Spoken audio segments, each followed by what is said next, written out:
Prazer tê-los todos aqui conosco no lançamento da 9ª edição da revista Chás de Auditoria. É uma revista que foi formulada num momento duplamente especial. Primeiro porque o sindicato completa aí 5 anos de existência, mas estamos aí há 35 anos na luta de organização dos auditores do Tribunal de Contas do Estado, né? Nós nascemos como uma associação chamada CEAP e nos transformamos no CEAP Sindicato. Daí os 35 anos aí na estrada, né? E, ao mesmo tempo, fomos pegos, né, no contrapé, no meio dessa pandemia, que desde março nos empurrou para fora das ruas, né? O que é muito ruim, porque nos coloca em condição totalmente diferenciada para atuar, e nos restringe um conjunto de atuações, né? Um conjunto de atividades que tínhamos, né? Seja política, seja associativa. Mas também estamos aprendendo a lidar com essa situação e criando espaços novos, né? Como esse aqui, que permite que a revista tenha o prestígio dos seus articulistas nacionais de fora da categoria, né? Em especial aqui o Braulio Cerqueira, professor Nilson Araújo de Souza, professor Ladislau Dalbor, que acabou de sair, a professora Maria Lúcia Fatorelli, que vai entrar na sala logo ali adiante. Ela me adiantou que está numa reunião da CNBB, tratando de temas relativos a uma tarefa que o Papa Francisco colocou para revisão do ensino de economia, né, chamada Economia de Francisco, e que no Brasil assumiu a denominação de Economia de Francisco e Clara, né? Enfim, acrescentando uma questão de gênero aí. A revista deste ano foi confeccionada parte antes da pandemia, parte depois da pandemia. Então, ao lê-la, alguns artigos vão estar com essa característica marcada, né? Mas com a pandemia, além do tema central que havíamos estabelecido anteriormente, que é discutir a ideia da financiarização da economia, da vida, né? Ou seja, como é que as finanças têm sido colocadas acima de qualquer outro tema, em especial quando se discute a questão dos orçamentos públicos, ou mesmo os direitos constitucionalmente estabelecidos, entrou também o tema da pandemia. E, como já é tradicional, nós temos articulistas de fora da categoria e de dentro da categoria, né? Os de fora, em geral, discutem o tema mais amplo, nacional, e os colegas auditores que escrevem na revista assumem o papel de mostrar para a sociedade o que fazem os auditores do Tribunal de Contas, em especial nesse período em que o serviço público vem sendo muito contestado. Assume maior relevância ainda a gente poder ter uma publicação em que podemos mostrar, enfim, para a sociedade, prestar contas daquilo que fazemos, né?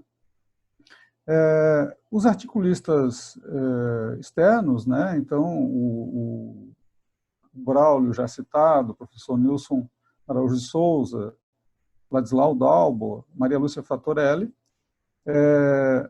O Braulio discute na revista o papel do Estado nesse contexto de pandemia, ou seja, não há saída exclusivamente de mercado para essa crise. Ou o Estado atua fortemente, ou a crise vai se prolongar por um tempo bastante longo. O comportamento da União Federal no Brasil tem demonstrado o quanto essa assertiva é verdadeira. Ou seja, a ausência de uma coordenação nacional para o enfrentamento à crise, simbolizada pela permanência de um ministro interino naquele ministério que seria um dos mais importantes para o enfrentamento, que é o Ministério da Saúde, mostra bem que consequências isso pode ter para a economia, né? Ou seja, não há economia sem vida.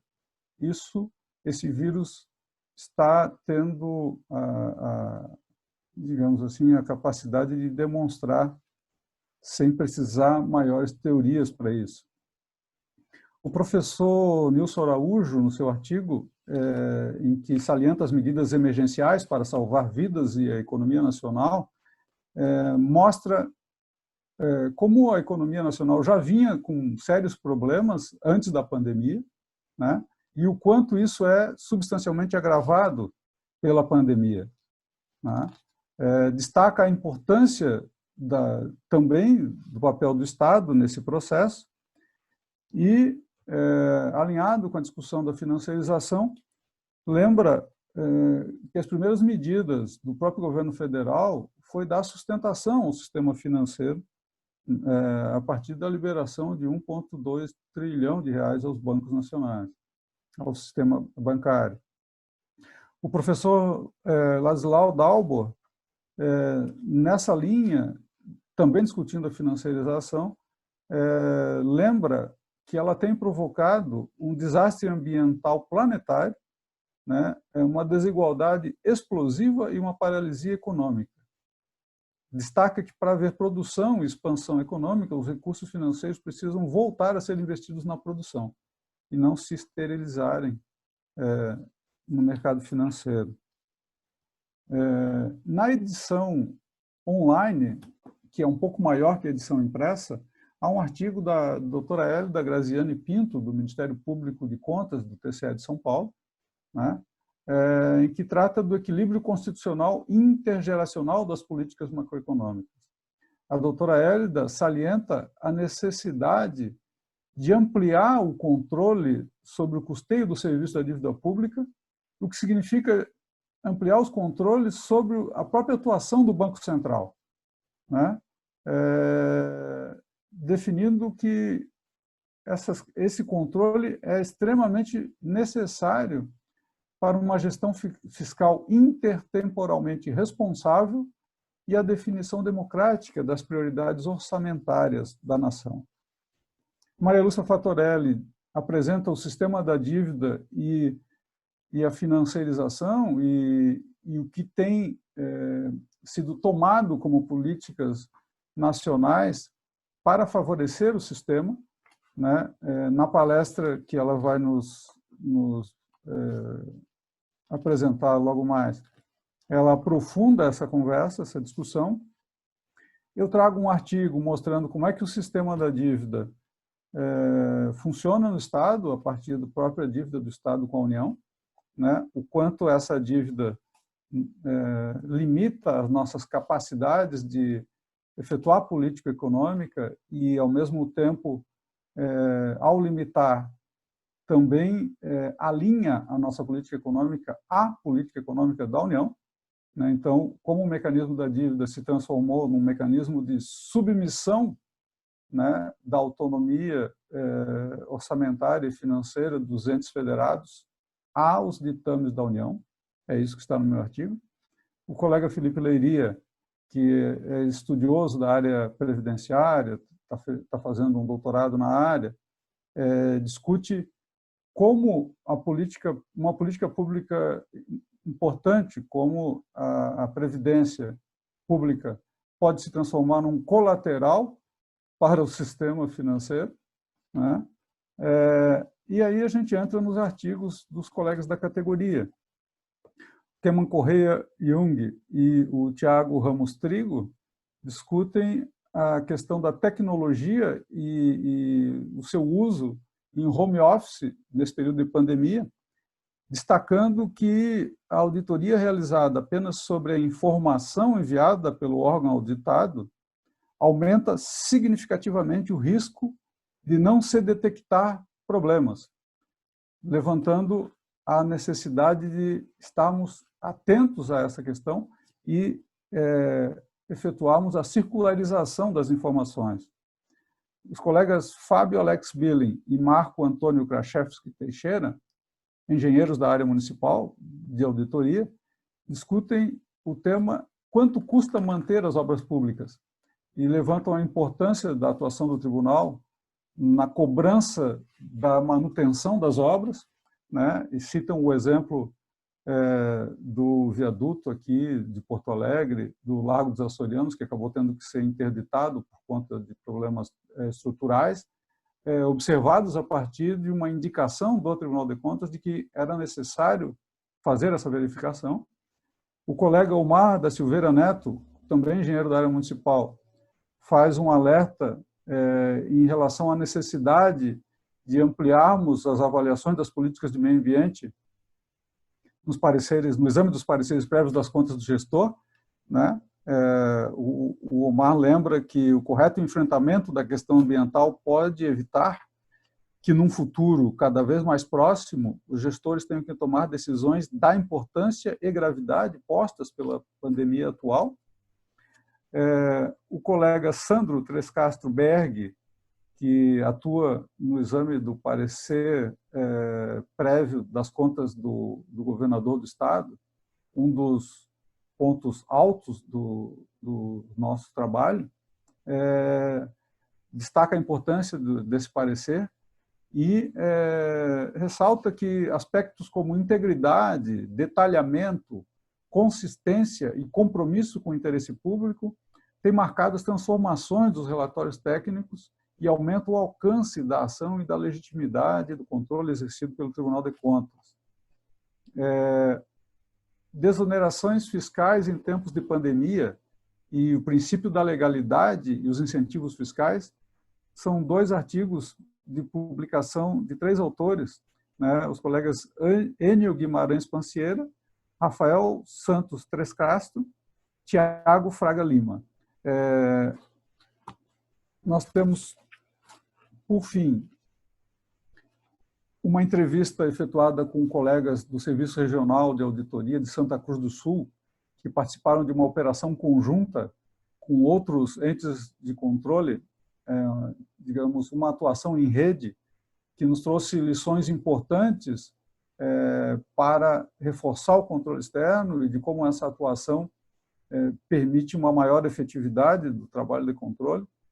A chamada Força-Tarefa Camilo, foram os colegas Adualdo Bernardo Martins, Emerson Roberto Luiz, Juliane Schwantz e Leonardo Jorge Victor Nascente Ferreira, os quais nos concedem uma entrevista aqui na revista, e ela é concluída com artigos do presidente desse tribunal, Dr. Estilac Martins Rodrigues Xavier, em que o presidente Estilac discute o Tribunal de Contas do Estado do Rio Grande do Sul como uma instituição da República e da democracia,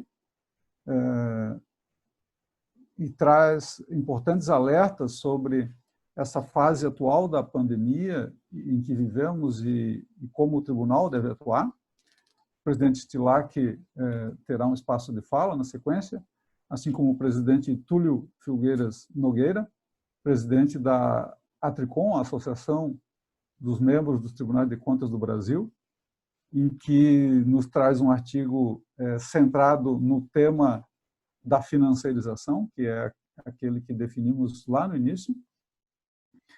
O presidente Stephenson Oliveira Victor, que é procurador do Ministério Público de Contas do Estado do Pará e presidente da Associação Nacional do Ministério Público de Contas, a AMPICOM, nos traz um artigo importante, exatamente na linha do que conversávamos antes do início aqui do evento, né, reforçando o tripé de atuação estruturante do controle externo no país, ou seja, né, os julgadores, os membros do Ministério Público de Contas e os auditores de controle externo.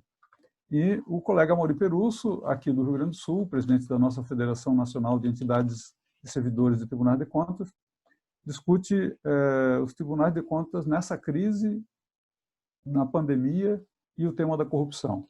Então, todos eles vão ter um espaço de fala, mas, na sequência, ele será dado ao vice-presidente do Banrisul, que é um dos nossos patrocinadores desta edição, Dr. Irani de Oliveira Santana Júnior, e, na sequência, falará um outro colaborador, patrocinador da Fundação Família Previdência, o presidente Rodrigo Cisnandes Pereira. Eu gostaria de agradecer imensamente a presença de todos aqui, dos nossos articulistas, dos nossos patrocinadores, da categoria, destacar que a revista ela tem uma capa em que a gente procurou mostrar, dar destaque, né, aos 35 anos da entidade e mostrar o rosto de alguns membros da categoria que se dispuseram a enviar fotos, simbolizando aí a importância que é a categoria em si, né? Sem ela, nada se justifica. E, por último, deixa eu ver aqui onde é que eu botei meu roteiro.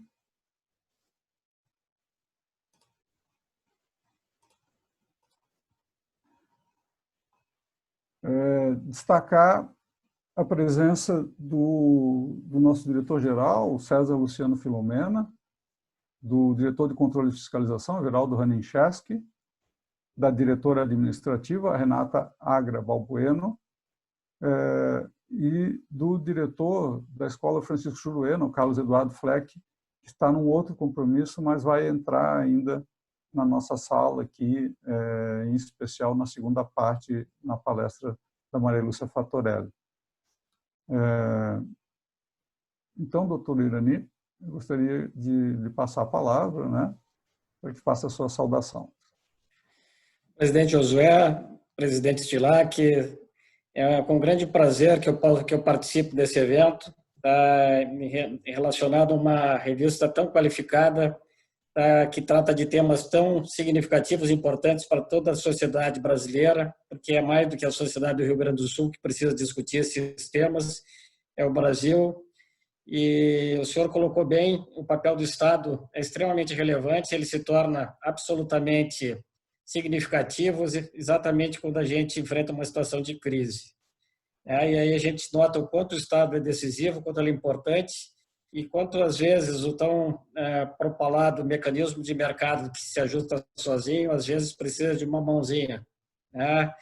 E é indispensável que a gente tenha isso presente, porque é muito relevante para a nossa sociedade. E o papel do auditor, ele é extremamente significativo, né? Porque mais do que fiscalizar, ele é um agente de boas práticas, né? Ele estabelece regras, ele estabelece paradigmas, ele estabelece comportamentos, né? E que, no final das contas, implicam na boa alocação do recurso público. E isso é essencial, né? Porque sem a boa alocação dos recursos públicos, nós nunca teremos a justiça social e nunca teremos a economia que seja realmente eficiente e eficaz. Então, em nome do Banrisul, eu agradeço muito a oportunidade de colaborar com a revista. Eu acho que ela é essencial para a difusão das práticas, para mostrar a toda a sociedade gaúcha e brasileira o papel dos auditores. Eu tenho acompanhado a auditoria do Tribunal de Contas do Estado, ela tem sido cada vez mais próxima no entendimento dos negócios, no entendimento da eficácia da alocação dos recursos e naquilo que faz diferença efetivamente para a geração do bem público. Então, agradeço muito a chance dessa manifestação, agradeço muito essa oportunidade do diálogo e de estar interagindo. E é extremamente importante para um ente supervisionado ter essa oportunidade de dialogar. Mesmo quando a gente busca as melhores práticas, a gente não está livre de equívocos, e poder dialogar e buscar a correção e a adequação daquilo que represente a efetiva busca do bem público é essencial para nós. Então, desejo que tenhamos um excelente evento e agradeço muito essa oportunidade de me manifestar. Obrigado a todos. Muito obrigado, doutor Irani. Na sequência, o doutor Rodrigo Cisnandes Pereira, pelo Família Previdência. Gostaria de citar a presença do desembargador Cláudio Martinevski, vice-presidente da Ajures e presidente da União Gaúcha em Defesa da Previdência Social e Pública. Muito obrigado pela presença, doutor Martinevski. Doutor Rodrigo, por favor. Obrigado, Josué. Me permita, em teu nome, presidente Josué, em nome do presidente Stila Xavier, saudar a todos aí presentes nesse importante evento. Para nós, da Fundação Família Previdência, é uma satisfação muito grande poder participar desse lançamento da revista, que comemora os 35 anos da entidade, e também uma oportunidade para nós nos apresentarmos, né, para esse público tão importante no segmento. Eu vou compartilhar com vocês aqui uma apresentação rápida da nossa entidade, para você saber o que nós fazemos e o quanto é importante a parceria recente que nós firmamos aí com o CEAP. Então, a Fundação Família Previdência, ela é hoje uma entidade gestora de previdência complementar, é a maior do Rio Grande do Sul, fez 40 anos, né, de atuação, tem um patrimônio aí de mais de 7 bi, 18 mil participantes, e tem em torno aí de 50 milhões mês em pagamento para 9.200 aposentados e pensionistas. Somos a maior gestora do Rio Grande do Sul e estamos aí entre as 20 maiores do Brasil. É importante destacar que hoje quem precisa fazer um plano de previdência complementar, ele tem só 2 produtos no mercado, ou ele faz com nós, que somos uma entidade sem fins lucrativas e a única que presta esse tipo de serviço no Rio Grande do Sul, ou fica à mercê dos bancos e do mercado financeiro com um produto totalmente diferente. Então aqui cabe parabenizar o CEAP por buscar uma previdência complementar sem fins lucrativos, que tem um reflexo muito grande na questão, principalmente da rentabilidade. Aqui é o comparativo, só para vocês terem ideia, nos últimos 15 anos, né, a rentabilidade, a média dos nossos planos, são 12 planos, teve 546%, né, enquanto que poupança, outros indicadores aí rentabilizaram bem menos. Aqui é o rol de clientes, né, onde se soma o CEAP, são várias empresas, né? Nós tivemos origem com a CE e depois teve a desverticalização e nos desmembramos aí em várias outras empresas, associações, sindicatos, né, sindicatos de classe. Então essa parceria firmada com o CEAP permite, né, que todos os associados hoje do sindicato, os seus familiares, possam fazer uma contribuição para uma previdência complementar sem fins lucrativos, né? São contribuições a partir de R$50, né? É uma opção diferenciada e também pode ser usado aí para benefício fiscal até 12% de abatimento no imposto de renda. Essa preocupação nossa, ela fica maior ainda a partir do momento em que estamos aí com a longevidade, né, bastante acelerada, isso é muito bom, uma transição demográfica também bastante alta no Brasil. Para se ter uma ideia, a transição que está acontecendo aqui no Brasil levou 50 anos para acontecer na Europa, está acontecendo em 20 no Brasil, que é essa inversão das faixas etárias, a população vivendo mais e na taxa de fecundidade bastante baixa, né? O que significa dizer que tão logo aí nós vamos ter uma população bastante envelhecida, né? E claro que mais idosos vivendo mais tempo é bom, né? Viver mais é bom, mas requer também aí uma preparação cada vez maior. Aqui são dados sobre a expectativa de vida, dados do IBGE. Quando foi criada a nossa entidade, a expectativa de vida era 62 anos, né? Hoje ela já está passando aí dos 76 anos, né, e com uma perspectiva aí de cada vez aumentar mais num futuro aí bem próximo, né. Por isso a necessidade de fazer essa discussão cada vez maior, né, esse viver mais tem um custo também bastante elevado, o que transforma, né, a previdência complementar, a previdência privada, que é hoje uma opção, ela acaba virando uma necessidade aí de formação de longo prazo para as pessoas poderem desfrutar aí de um futuro, né, com saúde, mas com saúde financeira, que é fundamental. E claro que nesse momento aí que estamos vivendo uma crise de saúde, né, que vira uma crise política e também uma crise econômica, mais do que nunca é necessário fazer essa discussão de uma preparação para o futuro, que essa crise vai deixar reflexo, claro, de curto prazo, de médio prazo, mas também muito grande no longo prazo. Já é muito simbólico em alguns municípios no Rio Grande do Sul, escolas sendo fechadas pela falta de aluno e alguns prédios públicos sendo transformados para lares de idosos.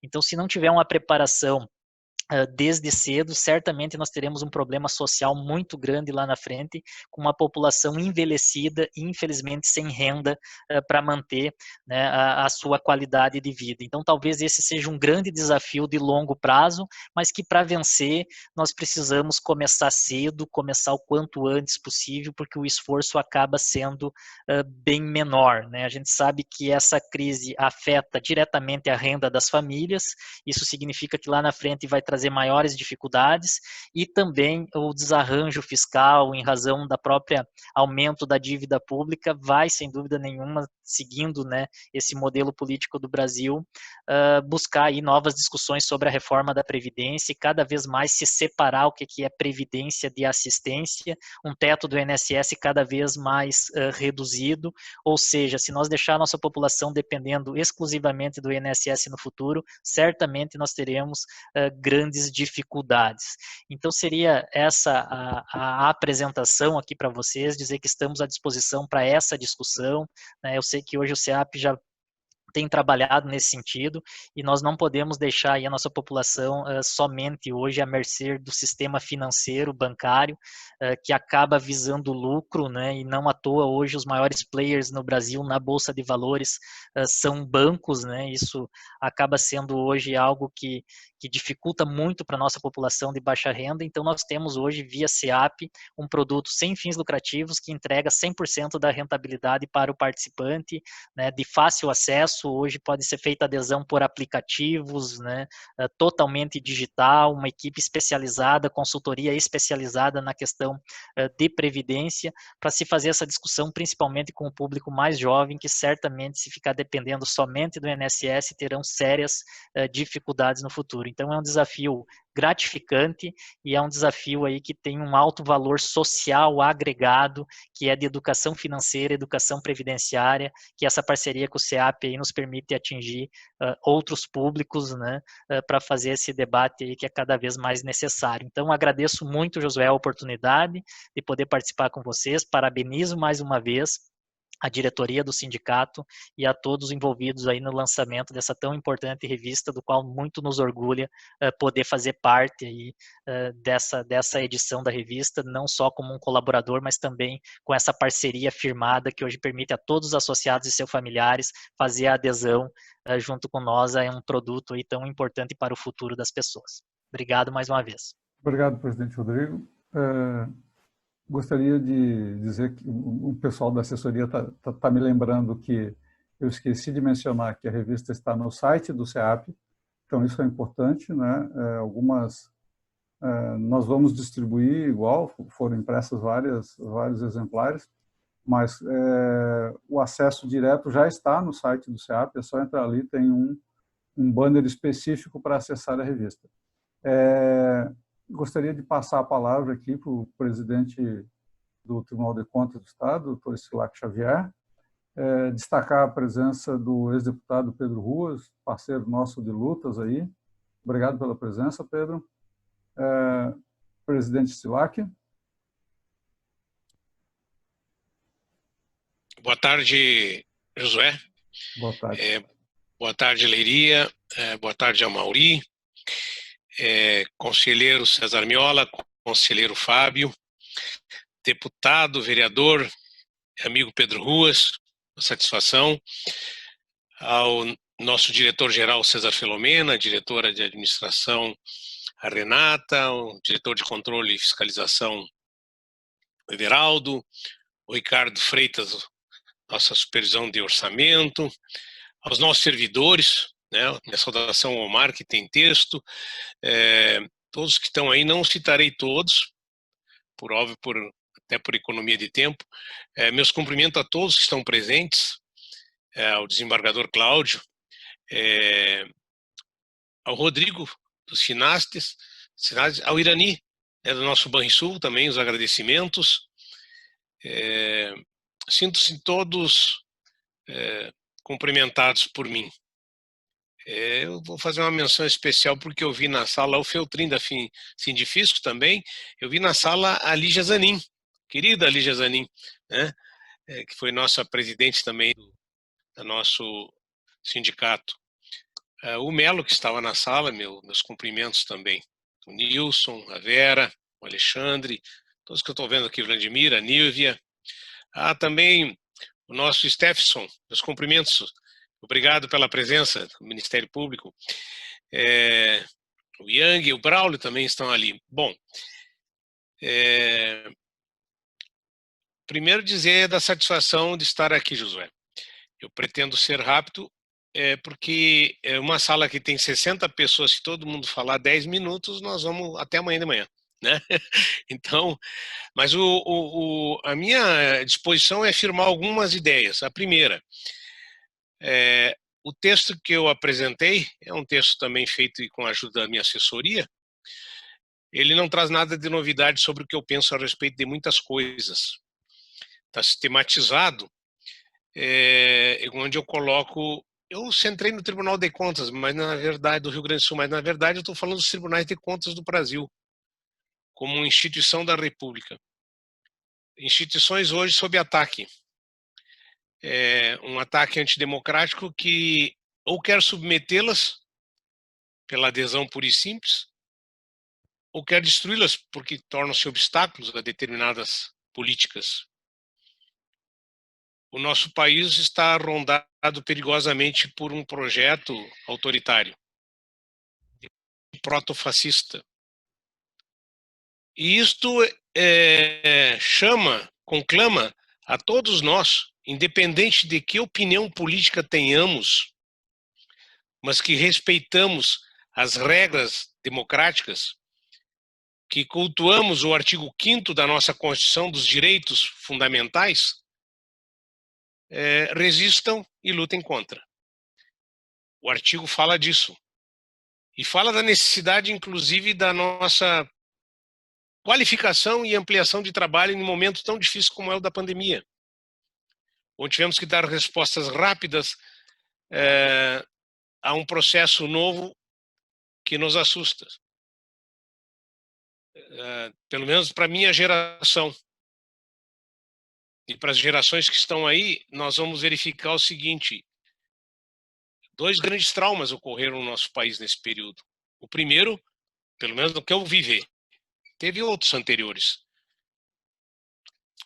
O longo tempo de ditadura militar. O segundo, esse que estamos vivendo. E tudo isso sob o manto de uma Constituição que foi avançada, dentro do que era possível na correlação de força daquele momento da Constituição de 1988. Ela não é perfeita, obviamente não atinge todos os interesses daqueles que respeitam a Constituição, não reflete, mas ela é o acordo político-social que foi feito para convivermos com as nossas diferenças e dar um trato civilizado às mesmas. Os tribunais de contas têm berço na Constituição. Quem não quer controle e quer desfazer-se do controle para um outro mercado, certamente tem as suas posições colocadas nas nossas limitações e defeitos que temos.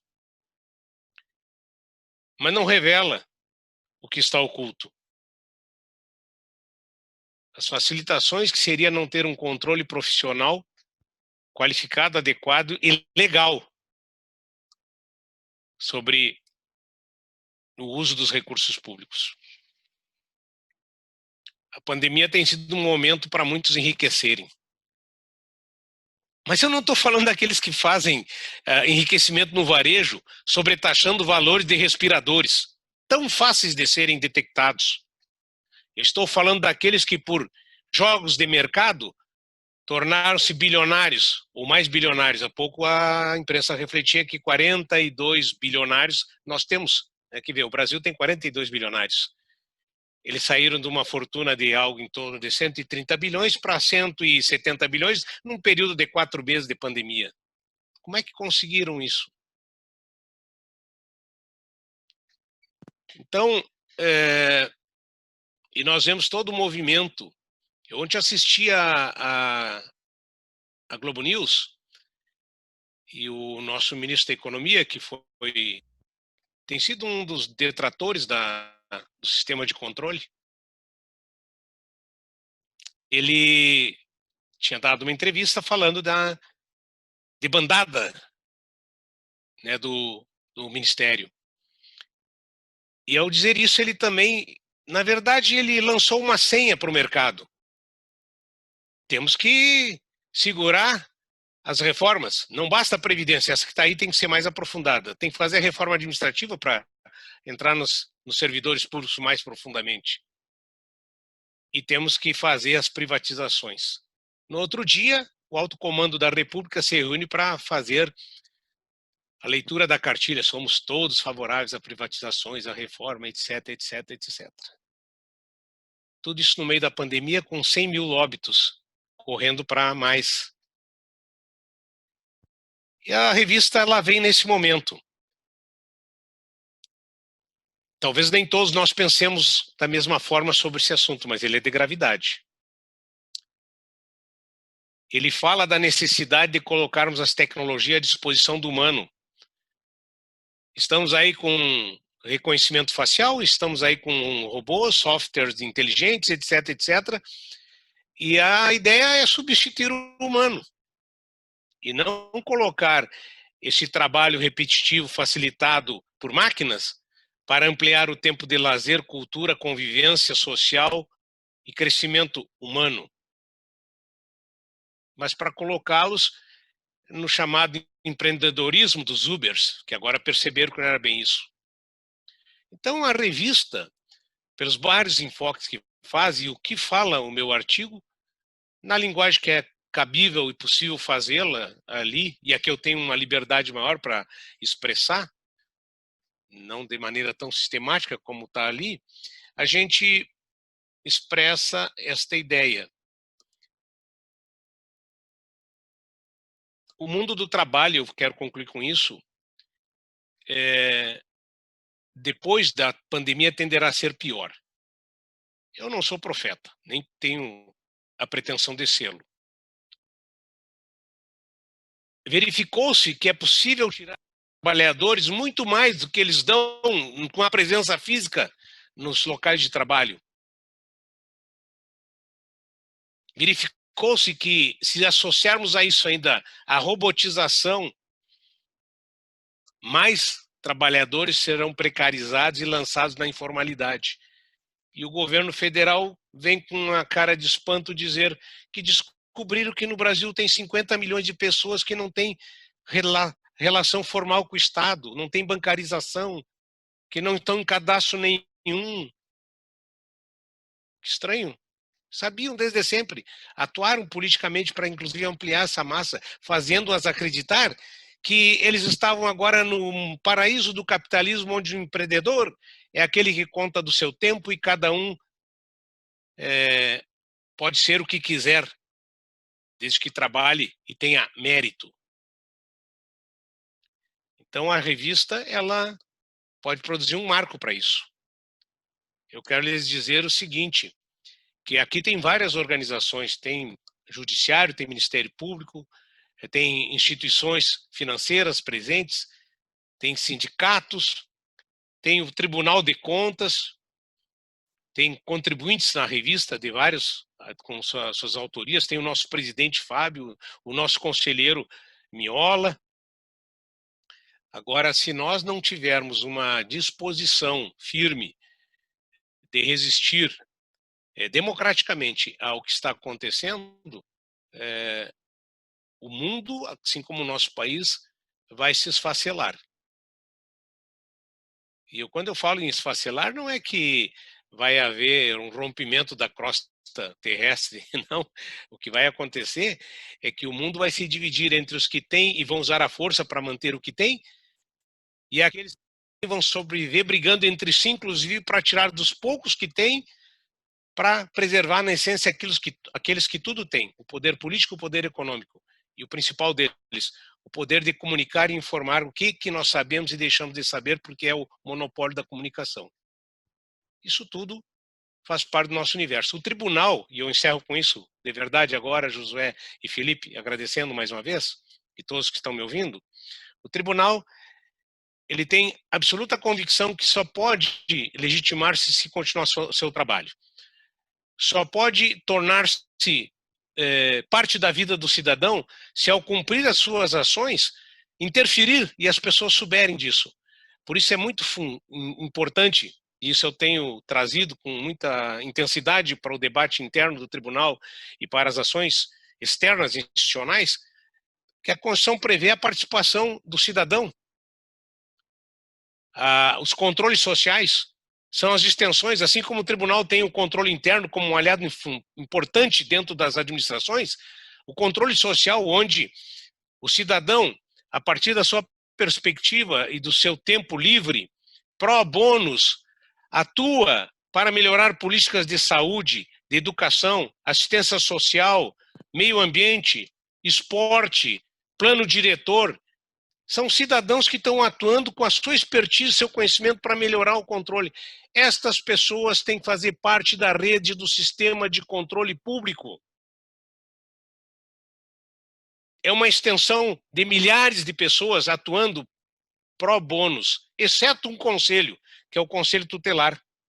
Todos os demais cidadãos que se envolvem, ele se envolve no sentido de melhorar as condições da sua comunidade, da sua cidade, da sua praça, do jardim, da iluminação pública, do bem-estar das pessoas mais velhas, da escola, da alimentação, da merenda, da violência que existe contra as mulheres, da violência que existe na discriminação racial.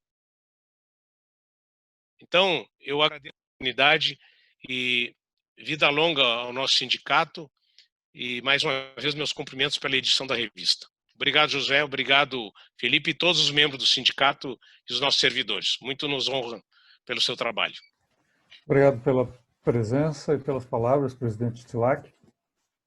Na sequência, eu vou passar a palavra ao conselheiro César Miola, que é vice-presidente da Tricom, a quem o presidente Fábio Nogueira designou o encargo de substituí-lo porque ele estava saindo para um outro compromisso. Um prazer escutá-lo e vê-lo mais uma vez, conselheiro Miola. A palavra é com o senhor. Muito obrigado. Boa tarde, estimados presidentes, colegas, Josué Martins, do CEAP, conselheiro Stilac Xavier, presidente da nossa casa, Tribunal de Contas do Estado do Rio Grande do Sul, presidente Stephenson Oliveira Victor, da Ampicom. Nas pessoas desses presidentes, eu gostaria de saudar a todas e todas que estão, todas e todos que estão na sala, nessa celebração do lançamento da revista e também do aniversário do nosso CEAP, para tentar abreviar o tempo de manifestação, ainda mais eu que não tenho o reconhecimento público da virtude da objetividade. Às vezes me demoro um pouco demais nas minhas intervenções. Eu fiz questão de dizer colegas porque tomo a liberdade de me considerar colegas dos auditores públicos externos do meu tribunal e dos auditores de controle externo do Brasil, porque ingressei no sistema nessa categoria. Aliás, eu só deixei de ser associado do CEAP no dia que tomei posse como adjunto de procurador do Ministério Público de Contas, porque já não era então mais membro da categoria. E tenho aqui o presidente também da minha associação, Associação Nacional do Ministério Público de Contas, instituição que tive a honra e a alegria de integrar, e saudei o presidente da minha casa, meu colega, conselheiro Stilac Xavier. A minha saudação, como disse, a todas e todos presentes. Por delegação do presidente Fábio Túlio Nogueira, eu gostaria de reforçar as suas palavras, a mensagem que ele me passou aqui no canal de comunicação que temos, para saudar o trabalho dos técnicos do nosso tribunal, cuja carreira aqui é denominada de auditor público externo, e prestando essa reverência, destacar a imprescindibilidade da atuação dos nossos quadros técnicos para o sistema de controle externo, e se é para o sistema de controle externo, é para a boa gestão e para a governança qualificada em todos os poderes e órgãos da administração pública. Eu não canso de reconhecer, porque tenho a pretensão de conhecer o trabalho de muitos desses agentes do controle externo. Agora mesmo, no Comitê Técnico da Educação do Instituto Rui Barbosa, nós fizemos 2 grandes trabalhos de âmbito nacional, em parceria com o Instituto IED de São Paulo, e vou lhes dizer que muito da efetividade desse trabalho, do alcance da sua dimensão, se deveu ao engajamento de dezenas de auditores de controle externo que participaram dessa jornada, que permitiu entregar importantes contribuições sobre a realidade da educação básica pública brasileira, suas dificuldades, que não são poucas, nós sabemos, mas também muitas das suas qualidades prospectadas num projeto chamado Educação que Faz a Diferença. Portanto, do ponto de vista da associação, da entidade, da Atricom, junto com todas aquelas que integram o que nós chamamos de sistema, ainda que de maneira informal, como é o caso do Instituto Rui Barbosa, da Abracom, da Audicom, me permito incluir aqui a Ampicom, as entidades associativas como a NTC, a FENASTC, e aqui cumprimento o presidente Amaury Perusso e todos os seus colegas de diretoria. Todos nós temos, penso, trabalhado no sentido de tentando tomar emprestadas algumas das reflexões do estimado presidente Tilac Xavier. Temos procurado trabalhar no sentido da concretização do princípio republicano. Geraldo Ataliba, salvo engano, é dele essa formulação, falava sobre exatamente os pilares do regime republicano. E esses pilares poderiam ser talvez sintetizados em 2, no controle e na transparência. E nós somos atores fundamentais nesse processo. Nós, agentes do controle, sejamos dos quadros técnicos, sejamos membros das nossas casas de contas, sejamos agentes do Ministério Público de Contas. E a transparência é, na verdade, para todos nós também, um instrumento já considerado essencial no trabalho que realizamos. Seja porque devemos contas à sociedade do trabalho que realizamos, seja porque ela é um instrumento para buscar a parceria, a solidariedade, o engajamento de todos os atores no processo.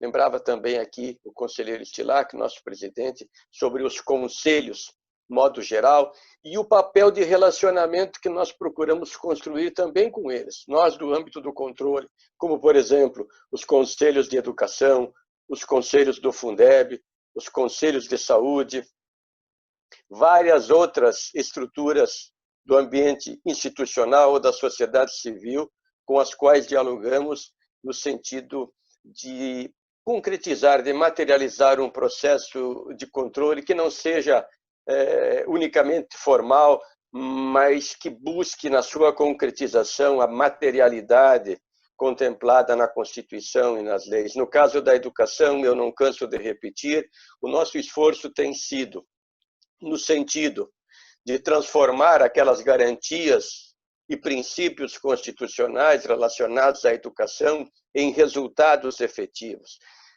Há muito tempo não nos contentamos em verificar se os mínimos são aplicados, se as licitações são formalmente processadas, se não há ato ilícito na geração da despesa e assim por diante. Nós precisamos verificar concretamente o que é que nós estamos alcançando na administração pública com os recursos investidos. Estamos conseguindo diminuir as taxas de analfabetismo? Não. Estamos conseguindo fazer com que as crianças, na idade certa, tenham aprendido o mínimo em português e matemática? Não.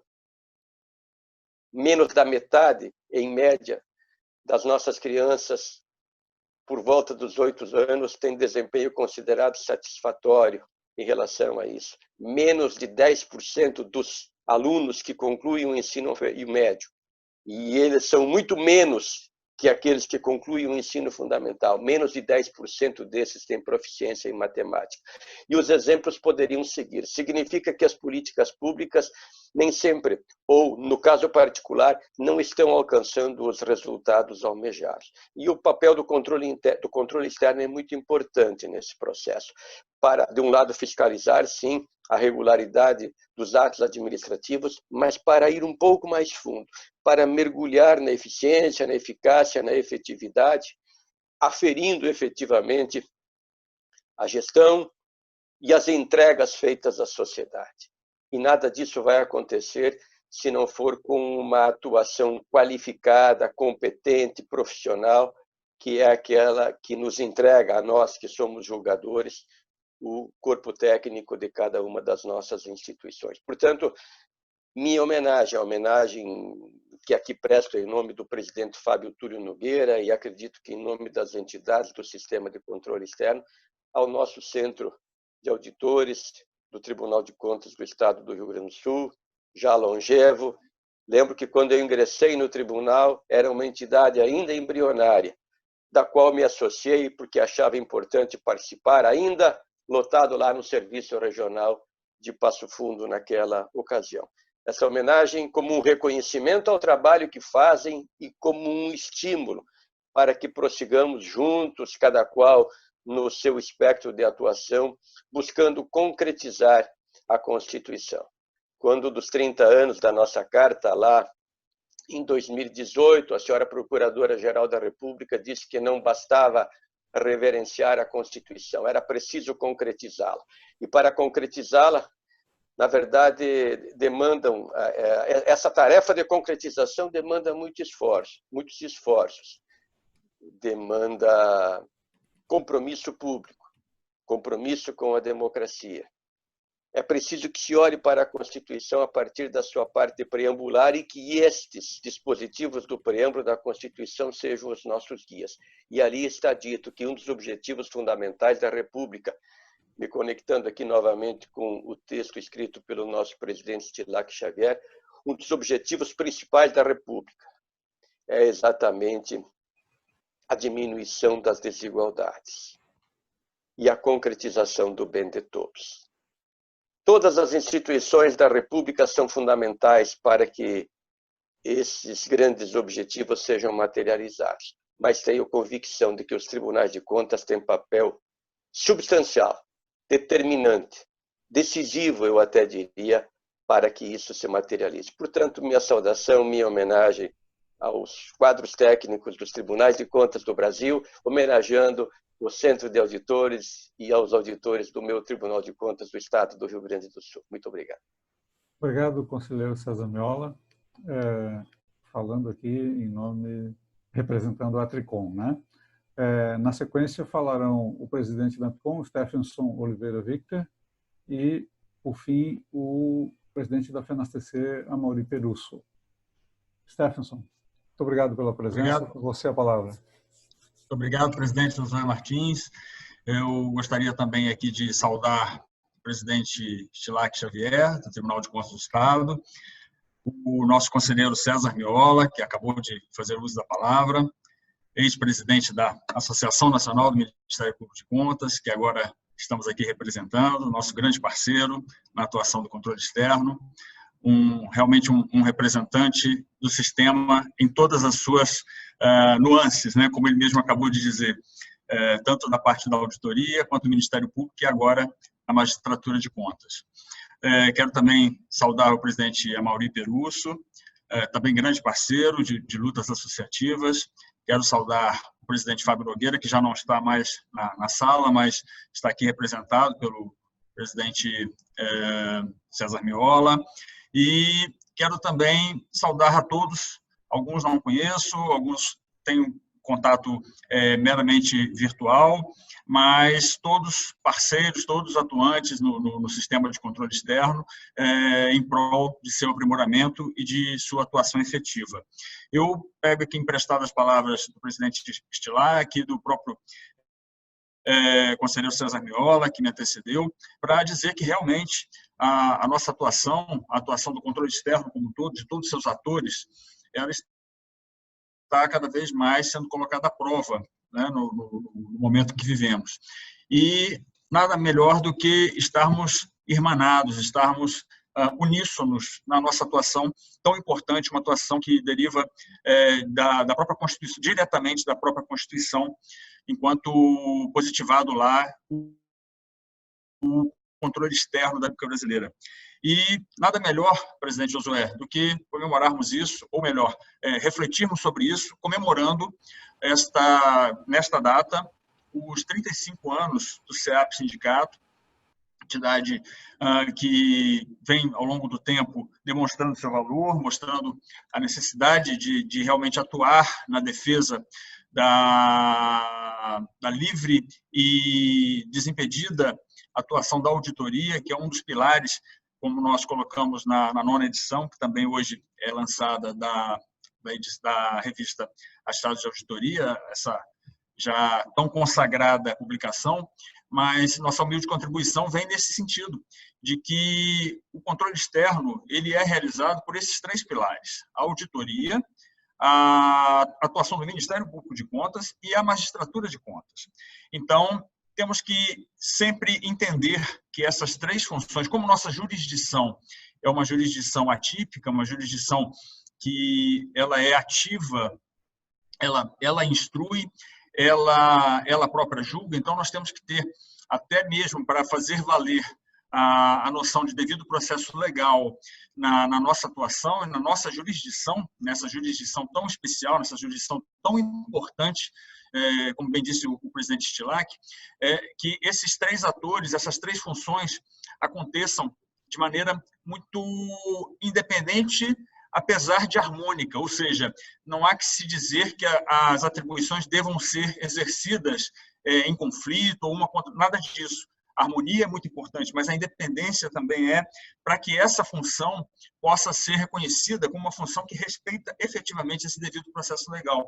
Ou seja, a auditoria independente, fazendo a instrução, trazendo à baila nos processos os achados, como bem a nossa revista, que hoje, em sua 9ª edição, foi muito bem cunhada, né, em sua denominação, a auditoria trazendo seus achados, né, os achados de auditoria, o Ministério Público de Contas, de posse dessa instrução já finalizada, dando a sua opinião, o seu opinativo, o seu parecer, e, na sequência, a magistratura de contas, representada pelos ministros, conselheiros, sejam titulares, substitutos, decidindo com aquilo que há de melhor em termos de instrução e de manifestação ministerial, para que se possa chegar à melhor decisão possível, a decisão mais acertada o quanto possível no âmbito da jurisdição especialíssima que é realizada pelos tribunais de contas. Então, é muito importante que sempre tenhamos essa oportunidade de estarmos refletindo sobre essas fundamentais funções que exercemos, e também quero novamente citar aqui o conselheiro César Miola, quando diz que temos que seguir, sim, irmanados nessa atuação. É uma atuação que, podemos dizer, é nobre, é uma atuação que realmente ela tem um reflexo imediato na vida das pessoas, na sociedade em que vivemos, porque ela trata de questões que são, ainda que a nossa atuação em termos técnicos não seja conhecida ou reconhecida como gostaríamos pela sociedade, mas nossa atuação ela trata sim de questões que são muito do dia a dia da população. Então, o gasto público na educação, o gasto público na saúde, a questão da própria apreciação dos atos de sujeitos a registro, aposentadorias, reformas, as admissões de pessoal, esse pessoal que vai emprestar sua força de trabalho ao serviço público, tudo isso passa por nós. Então, a população, muitos não sabem, mas nossa atuação ela está no cotidiano da sociedade. E, como disse também fazendo aqui alusão ao que disse o presidente Stilac, nada melhor do que termos ao nosso lado, enquanto agentes formais do controle externo, aqueles que são os agentes informais desse controle, que é justamente o controle social. As organizações não governamentais, a sociedade civil como um todo, ainda que não organizada em instituições, ela tem a oportunidade de estar conosco através das auditorias, das ouvidorias dos tribunais de contas, diretamente se reportando também aos procuradores, ao Ministério Público de Contas, para que possamos, assim, diante dessa provocação, por assim dizer, da sociedade, agirmos no sentido da efetividade do controle externo, sempre buscando que o controle externo traga eficácia para que o serviço público possa ser reconhecido em sua inteireza pela sociedade, que é quem sustenta essa máquina, quem sustenta tanto a prestação do serviço público, como a sua própria fiscalização, que é a que exercemos, e que, neste momento tão crítico de pandemia, temos tido a oportunidade de visualizar o quão difícil é fazer essa fiscalização e o quão difícil é se chegar ao equilíbrio entre o que é fiscalizar e o que é considerar peculiaridades na gestão da coisa pública.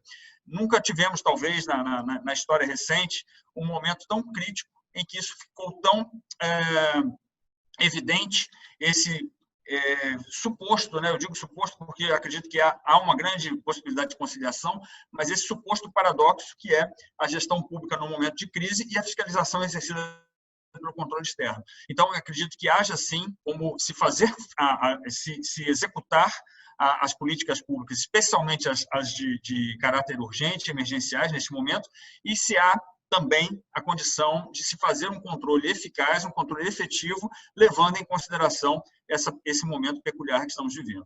Então, a minha fala se encerra, novamente agradecendo a oportunidade de estarmos contribuindo com essa edição histórica da revista Sala de Auditoria e de estarmos aqui vivenciando e sendo testemunhas desse aniversário de 35 anos dessa tão importante instituição que é o CEAP Sindicato. Muito obrigado pela oportunidade, um grande abraço a todos, sucesso e um futuro muito promissor para a carreira da auditoria e para a instituição que ele representa no âmbito do Estado do Rio Grande do Sul. Grato pela presença e pelas palavras, doutor Stephenson. Importante para nós esse tipo de manifestação e de reconhecimento, gestionado pelo senhor e por todos aqueles que o antecederam. Eu vou deixar agora o Amaury fazer as suas considerações e, na sequência, combinei com o Braulio, nosso articulista, aí, de fazer uma fala de uns 5 minutos sobre aquele manifesto, não dá para chamar de estudo, na verdade, né? O Instituto Millennium, que foi propagandeado por uma grande cadeia nacional aí de jornalismo na última segunda-feira. O Braulio é do UNACOM sindical e tem muito estudo em cima do setor público e com propriedade para se pronunciar a respeito. Mas antes vamos escutar o Amaury. Importante destacar que a Maria Lúcia Fattorelli já está conosco também, e aí na sequência vem a palestra da Maria Lúcia. Muito obrigado pela presença, Maria Lúcia. Amaury, contigo. Boa tarde, Josué Martins, presidente do CEAP Sindicato. Em teu nome eu saúdo todos os auditores dos tribunais de contas do Brasil e todos os servidores que participam conosco dessa iniciativa. Parabéns pela revista Achados de Auditoria, 9ª edição. Eu me sinto orgulhoso por ter participado dessa iniciativa desde a primeira edição da revista Achados de Auditoria. Destaco aqui os 35 anos de organização dos auditores e os 5 anos de nascimento do nosso CEAP Sindicato. O lançamento das nossas revistas tem se transformado sempre numa espécie de ato político, né? Minha saudação ao presidente da Tricom, conselheiro Fábio Nogueira, e na representação do conselheiro Fábio Nogueira, o conselheiro Miola, que falou aqui nesse ambiente. O conselheiro Miola também participa lá do Instituto Rui Barbosa, né, e se ocupa muito dessa área da educação. Ao presidente, minha saudação ao presidente da Ampicom, procurador do MPC, Stephenson Victor. É sempre importante reencontrar as entidades co-irmãs que tanto contribuem na luta nacional. A pessoa do presidente Tilac Xavier, eu saúdo todas as outras autoridades presentes nesse lançamento e quero destacar aqui os dirigentes sindicais e associativos que nos acompanham. Queria pedir licença para fazer uma homenagem aqui a duas figuras que me tocam tocam muito de perto. É o professor Dalbor, que estava aqui conosco até há pouco, e o professor Nilson Araújo. Muito do que eu conheço, eu devo ao professor Nilson e suas aulas e o seu esforço de ensinar. Não sei se eu aprendi, mas ele se esforçou profundamente para apresentar um conhecimento profundo sobre a humanidade e a vida brasileira. Prezados amigos, senhoras e senhores, trago palavras de grave preocupação com o momento que estamos vivendo. Assimilar uma expressão de que estamos num platô próximo de 1000 perdas de vidas diárias, sem diretriz política nacional para o enfrentamento deste grande problema sanitário e humanitário, e sequer tendo uma autoridade responsável como ministro da Saúde, tendo gastado 29% das disponibilidades orçamentárias até o final de julho, determina que pensemos em crime contra a humanidade por omissão devidamente qualificado. Importa lembrar que o ministro interino, há 4 meses do Ministério da Saúde, é general do Exército Brasileiro em atividade, o que vincula essa instituição com responsabilidade objetiva pela crise e as perdas em andamento.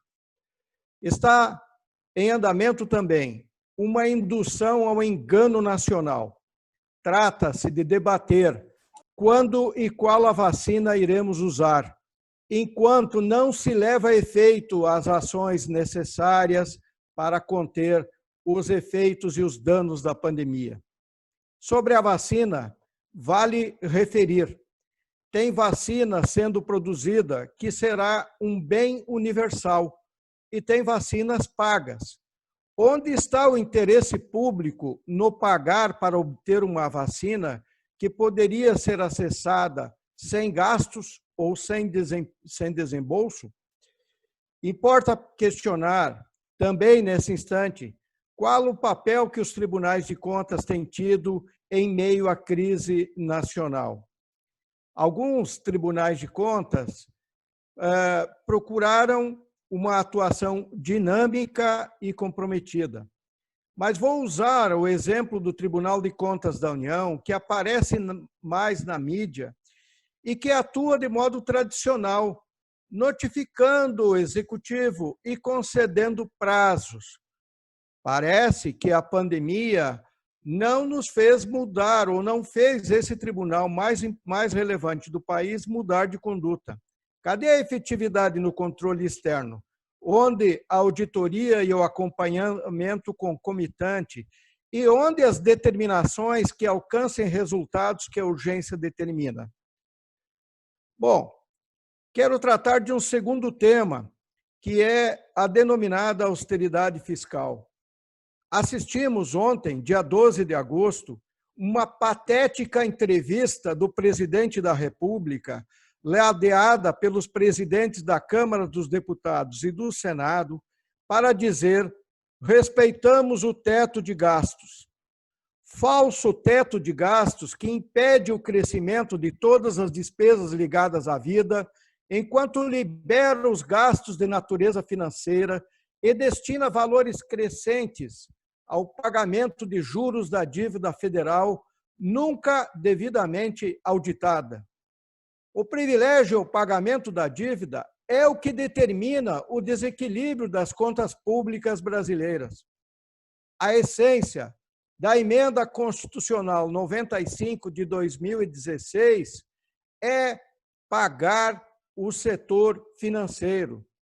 Eu não vou falar aqui dos chiliques do ministro da Economia e da debandada que vem sofrendo o seu ministério e o governo. Penso que o presidente Stilac já tratou da matéria. Não é dado aos tribunais de contas pedir a qualquer autoridade que descumpra leis. O que devemos defender é a imediata revogação da Emenda Constitucional 95. Essa emenda trata-se de um erro desde o seu nascimento, que produzirá um desastre se continuar a ser aplicada no país. O que, de novo, nos leva a uma pergunta. como os tribunais de contas seguirão se comportando? Como fiéis defensores de um ideário neoliberal derrotado no mundo? Veja-se, caros amigos, a União Europeia destina 1,8 trilhão de euros e os Estados Unidos 3 trilhões de dólares na tentativa de recuperar suas economias. De onde tiraram essas quantias, se não da ampliação de suas dívidas e da emissão de moeda? Alguém lhes cobrará equilíbrio fiscal? Qual a recomendação dos beneficiários da atual política econômica no Brasil, que estamos assistindo já na imprensa brasileira, né, e que o ministro Guedes vem dando voz? Cortar gastos para equilibrar as despesas que superaram as receitas, e esse desequilíbrio vem desde 2014, e que no primeiro semestre, esse desequilíbrio em 2020, no primeiro semestre, já alcançou 417 bilhões de reais, segundo a STN, a Secretaria do Tesouro Nacional. Estaremos nós, tribunais de contas, por seus auditores, servidores, membros do MPC, ministros, conselheiros e seus substitutos, ao lado de banqueiros e rentistas, ao lado do Guedes, que quer vender tudo sem qualquer outro plano, ou estaremos na defesa do povo e do Estado brasileiros? Não é gratuito que a revista Achados de Auditoria escolheu como matéria central a financiarização da economia e seu impacto sobre as finanças públicas e sobre a população. É porque esta é a questão central do nosso tempo. E seu enfrentamento, o enfrentamento desta questão central, que é a financiarização da economia, é o que definirá se vamos reduzir desigualdades e sair do subdesenvolvimento, ou se seguiremos aprofundando o perigoso caminho da concentração de renda nas mãos dos que nada produzem. Presidente Stilac mostrou o nível de acumulação de riqueza que está se dando nas mãos de pequenos grupos. Ora, o bom senso diz que isto é uma ameaça efetiva à civilidade que vivenciamos até agora. Contudo, Josué, para encerrar, Maria Lúcia Fattorelli virá defendendo que é hora de virar o jogo. Exatamente isto. É hora da gente virar este jogo e colocar as finanças públicas a serviço da produção e da vida e do país. Então, sem me alongar, quero desejar que todos façam uma boa leitura da revista e que nós possamos seguir nessa luta, defendendo os tribunais de contas, melhorando o nosso papel na vida pública brasileira, defendendo os servidores públicos que estão sendo atacados gratuitamente e violentamente e defendendo a sociedade que precisa do nosso papel e do nosso trabalho. Muito obrigado por terem me ouvido. Grato, Amaury. Eu vou deixar que o Braulio nos dê uma canja aqui sobre uma avaliação que ele expressou já nacionalmente a respeito do que eu mencionei, denominado Manifesto lá do Instituto Milênio. E, na sequência, a Maria Lúcia entra com a sua palestra para a gente. Braulio, por favor. Boa noite. Acho que agora já é boa noite, né? Boa noite a todos e a todas. Obrigado pelo convite, pela oportunidade de me expressar aqui, pelo convite para contribuir com a revista. Parabéns ao CEAP pelos 5 ou 35 anos. E a cumprimentar todas as autoridades presentes, os colegas de movimento sindical, enfim, o público em geral aqui, os auditores aí do Rio Grande do Sul, do controle externo. Um grande prazer estar aqui. Bom, eu vou, então, Josué, você me pediu, eu estou falando aqui pelo NACON Sindical, que é o sindicato que congrega, né, no governo federal o controle interno, né, a CGU, servidores da CGU, e as finanças públicas, né, nossa carreira de finanças e controle, ele surgiu lá no meio dos anos 80, né, no contexto da redemocratização e do esforço de republicanização do Estado, né, das políticas públicas. Né?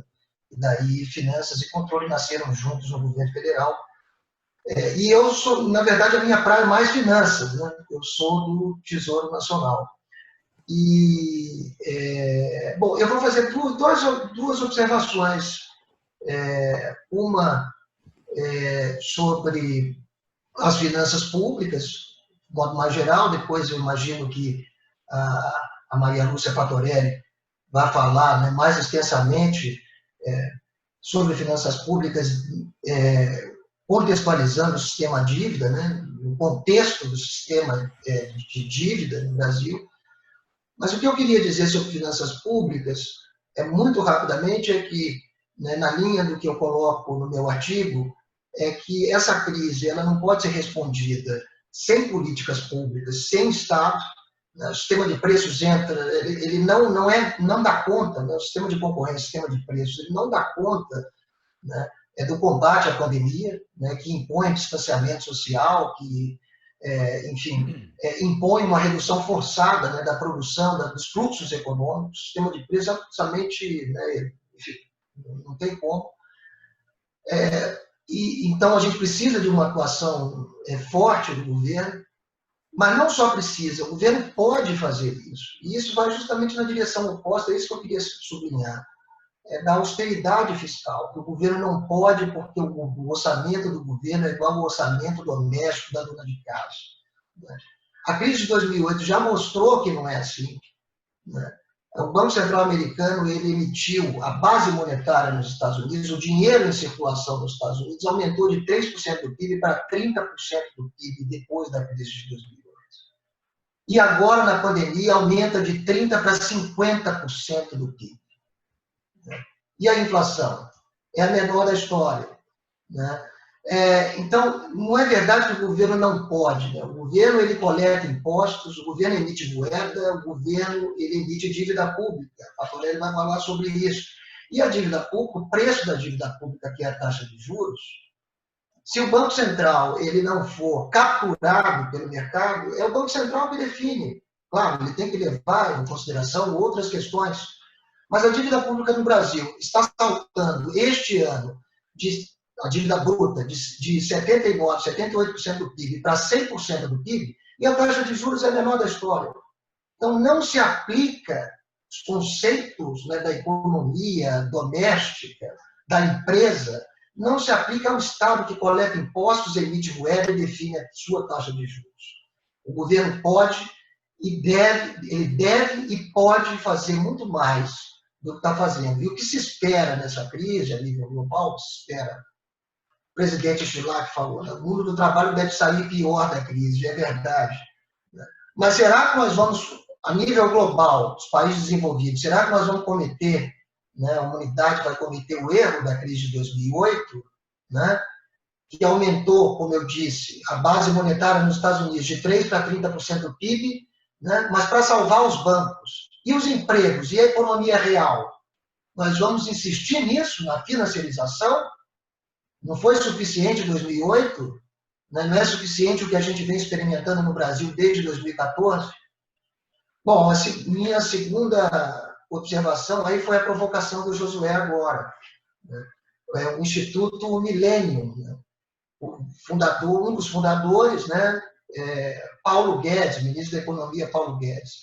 Então, o Instituto Millennium ele veio agora, essa semana, se juntar, né, a uma parte do governo, Ministério da Economia, para estigmatizar e achincalhar o servidor público que está na linha de frente no combate à pandemia, na defesa da população, né, na fiscalização dos recursos, né, que conseguimos, felizmente, no Congresso Nacional, porque o governo queria, né, R$200 para a população de auxílio emergencial. O Congresso aumentou isso para 600. O servidor público que fiscaliza a destinação desses recursos, operacionaliza isso, né?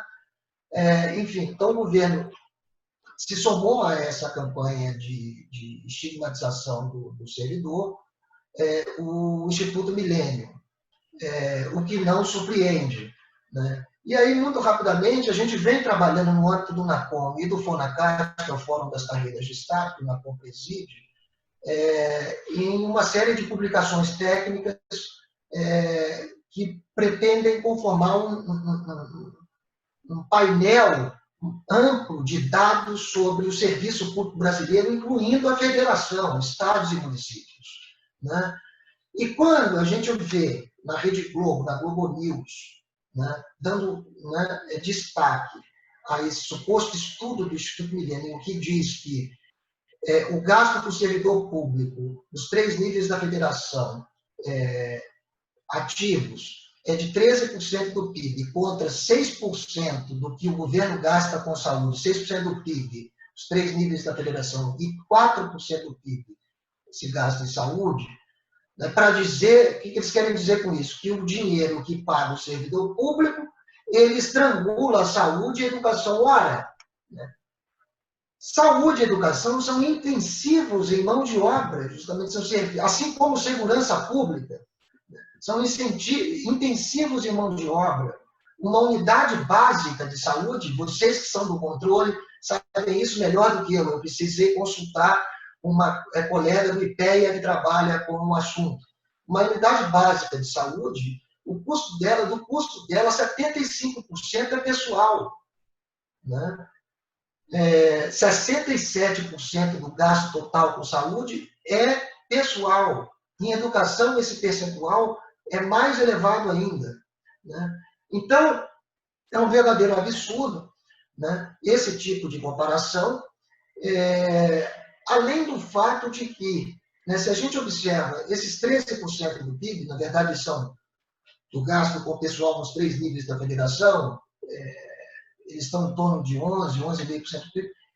No governo federal, que eu acompanho mais de perto, o gasto com o pessoal, incluindo aposentados, ele está estável em percentual do PIB há 20 anos.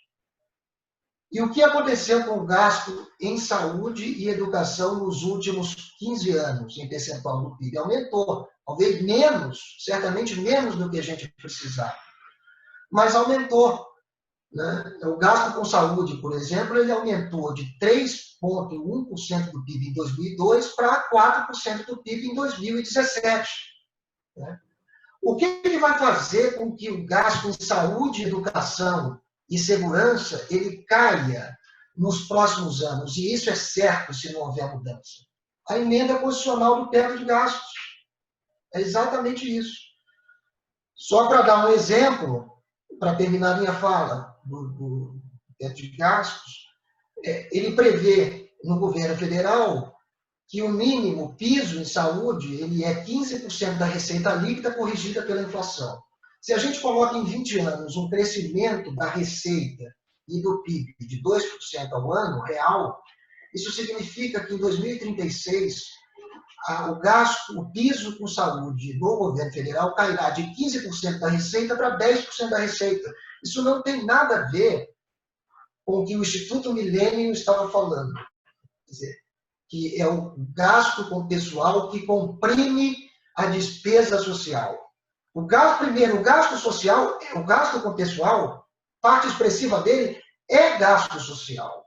E segundo, o que comprime a despesa pública, né, e a oferta de serviços públicos para a população, de segurança, saúde, educação, assistência, previdência, né, é a austeridade fiscal permanente.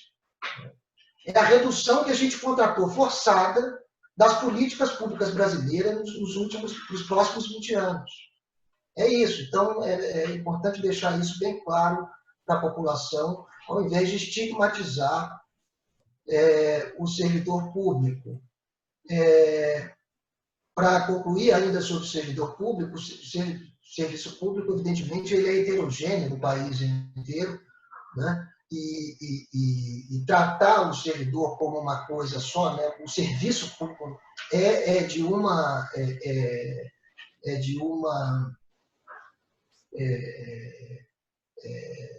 algo vil, né? Chega a ser vil. Né? Nos estados e municípios, a maioria dos professores e educadores ganham os salários no serviço público de professores e médicos rivalizam, ou às vezes está inferior ao do setor privado, né?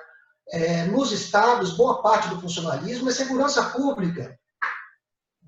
E, por fim, a União concentra a cúpula do judiciário, do legislativo, é uma outra realidade, né? E ainda assim, mais da metade, 60% da força de trabalho da União está na área de educação.